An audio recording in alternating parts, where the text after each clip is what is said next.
Nous mourrons tous un jour, et voici ce qui arrive à votre corps immédiatement après. Les premières minutes sont calmes.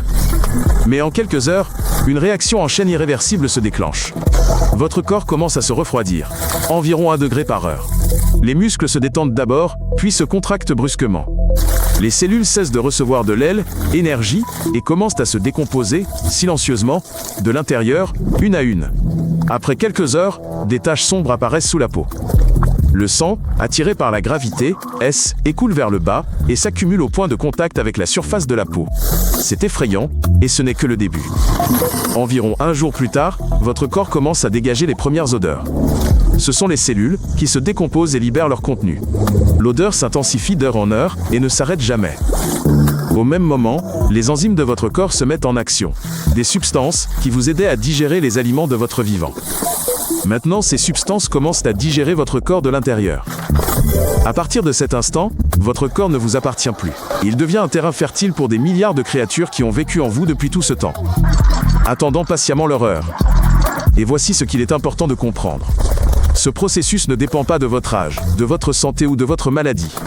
Après la mort, chaque corps suit le même chemin, seule la vitesse diffère.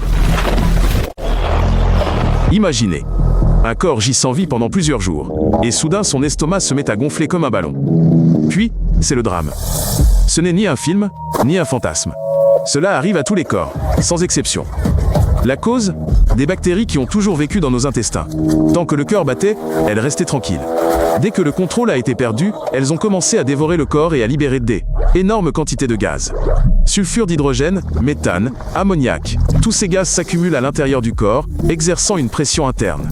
L'estomac gonfle de façon démesurée en quelques jours. Puis la pression explose, accompagnée d'un bruit et d'une odeur. L'odeur est si forte que les experts médico-légaux travaillent sous plusieurs protections. Même les spécialistes les plus expérimentés disent qu'on ne s'y habitue jamais. Chaque fois, c'est comme la première fois. Les gaz peuvent être si puissants qu'ils peuvent déchirer la peau et soulever le couvercle du cercueil. C'est pourquoi les corps sont traités avec une solution spéciale avant l'inhumation. Elle ralentit temporairement tout ce processus. Sans ce traitement, le corps commence à gonfler en 2 ou 3 jours. Par temps chaud, c'est encore plus rapide.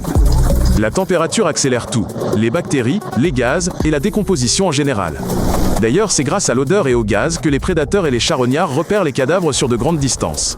La nature veille à ce qu'aucune ressource nutritive ne soit gaspillée. Savez-vous ce qui arrive à vos organes internes quelques jours après la mort ? Ils commencent littéralement à se dissoudre de l'intérieur. Ce processus est dû aux bactéries qui vous aidaient à digérer les aliments. De son vivant, le système immunitaire contrôle ces bactéries. Dès qu'ils cessent de fonctionner, les bactéries intestinales rongent les parois et se répandent dans tout le corps, empruntant les vaisseaux sanguins. Le cerveau est le premier à se détériorer. Il est composé presque entièrement d'eau et de protéines.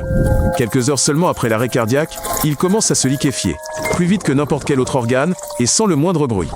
Viennent ensuite le foie, les reins et le reste des organes. Tous se transforment en une masse liquide en quelques jours.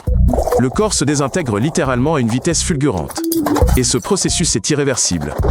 Les experts médico-légaux peuvent analyser ce processus avec une précision remarquable. En fonction du degré de décomposition des tissus, ils déterminent l'heure du décès à quelques heures près. Ils déterminent également les conditions dans lesquelles le corps a été inhumé, et bien plus encore.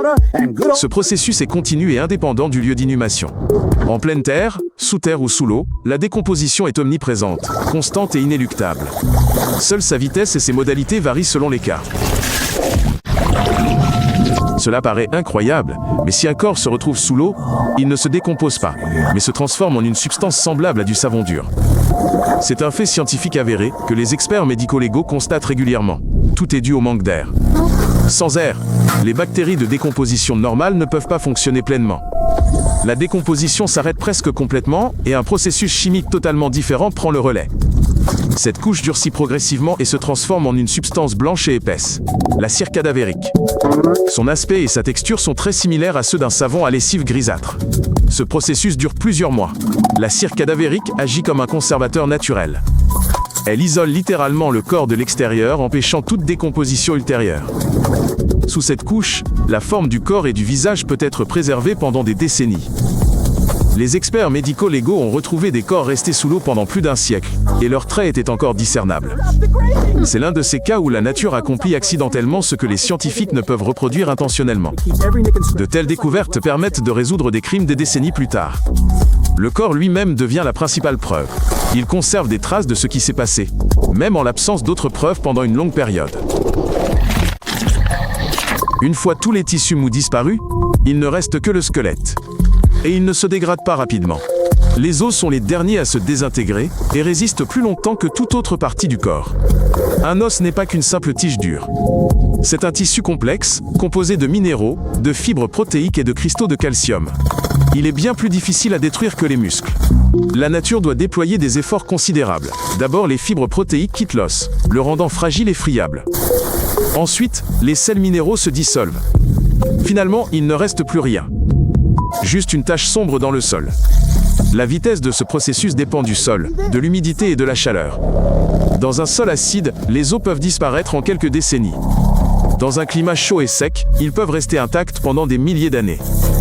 C'est pourquoi nous connaissons des personnes ayant vécu il y a des milliers d'années. Leurs squelettes ont été préservés dans des climats secs. Mais dans un sol humide du Nord, il ne reste presque rien d'une personne après un siècle ou 2 siècles. Il existe une autre option, la crémation. Elle accomplit en 2 heures, ce que la nature met des décennies à faire. Des températures avoisinant les 1000 degrés Celsius transforment un corps entier en quelques centaines de grammes de cendres et de résidus minéraux. La décomposition naturelle complète d'un être humain prend entre 1 et plusieurs décennies. Quoi qu'il en soit, la nature ne manque jamais une occasion. Abonnez-vous à la chaîne et regardez les autres épisodes. C'est important.